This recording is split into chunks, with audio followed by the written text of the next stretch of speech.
Et ça ne fera pas longtemps que Jésus-Christ la tête qui doit coordonner l'édifice viendra coiffer son église. En vue de quoi? En vue de l'enlèvement. Est-ce que vous me comprenez? Et le temps n'est plus, mes frères.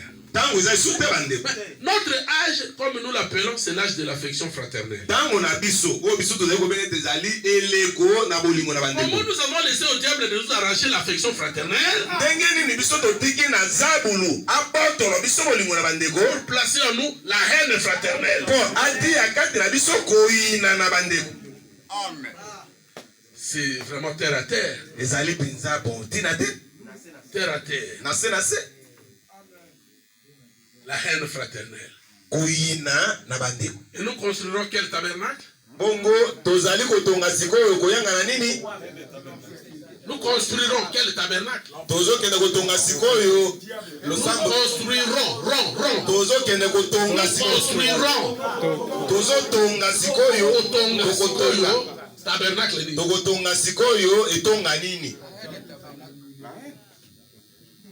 Église oyo na oyo bayokana kate.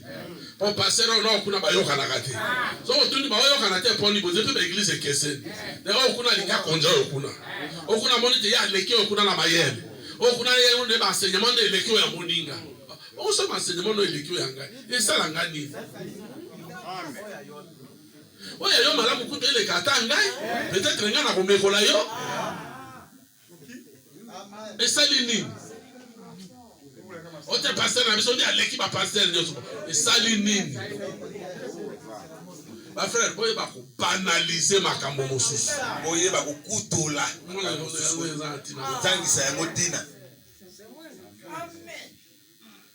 Et c'est ça le résumé de la réunion de Bumba. Nous avions parlé de l'affection fraternelle. Et moi je l'ai redit. À cause de cela, moi, votre ancien, je vous demande pardon de tout le mal que je vous ai fait. Au lieu de vous rassembler, moi je vous ai laissé chacun aller à sa propre voie. Vous êtes parvenus à vous injurier les uns les autres. Et j'ai dit, alors, montrez-moi une seule personne parmi vous que j'ai offensé personnellement.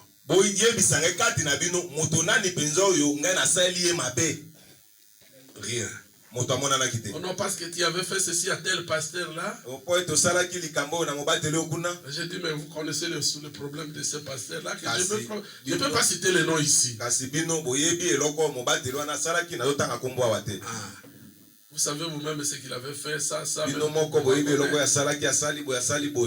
Peut-être que vous aviez mal compris. Nous avons utilisé la parole. Aidez ce pasteur-là. Aidez ce pasteur-là. Oui. Nous avons besoin de lui. Il a beaucoup travaillé pour Dieu. Mais regardez comment il est devenu. Et lui-même. La santé détruite. Et lui-même. La famille éparpillée.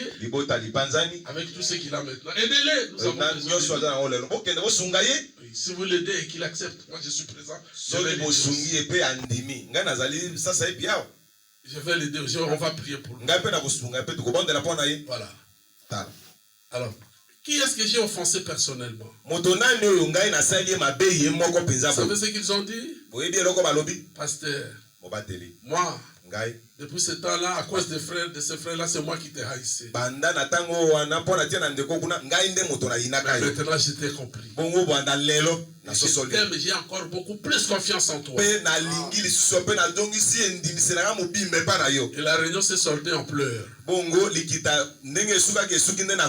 serviteurs de Dieu, comme vous êtes ici, chacun pleure à sa manière.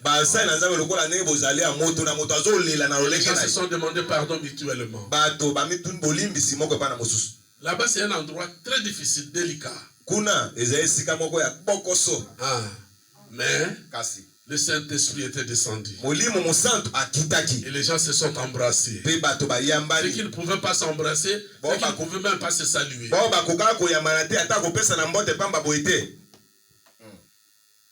Voilà. Et le document est ici. Nous sommes en train de le mettre en propre. Et ceux qui en auront besoin, peut-être qu'ils vont. Parce que j'avais dit que ça, c'est le document qui servira de support pour toutes les réunions concernant l'affection fraternelle.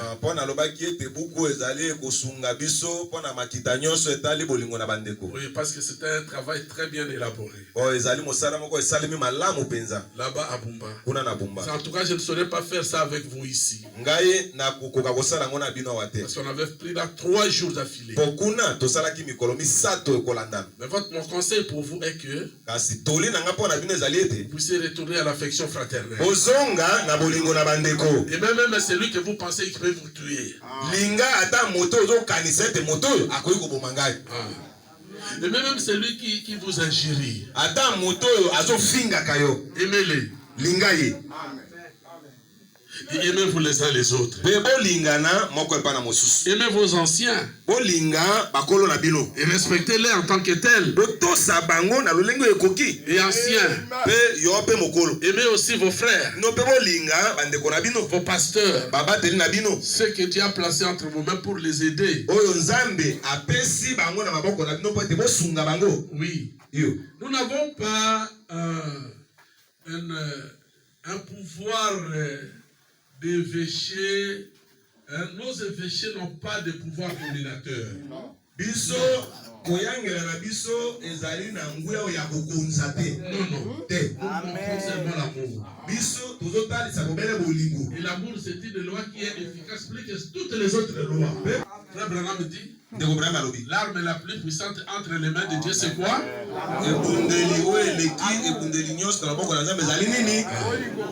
L'amour. Et vous les pasteurs, aimez-vous les uns les autres. Aimez aussi vos assemblées. Vous demandez aux assemblées de vous aimer. Mais vous aussi aimez vos assemblées. Vous demandez à vos assemblées de se soumettre à vous. Vous aussi soumettez-vous à vos assemblées. Je pense que Frère Branham en a parlé de ça. Dans le message Le Trône. Oui. Je crois que je parle au prédicateur. Oui. Donc, je dois m'arrêter là. Il est déjà 13h30.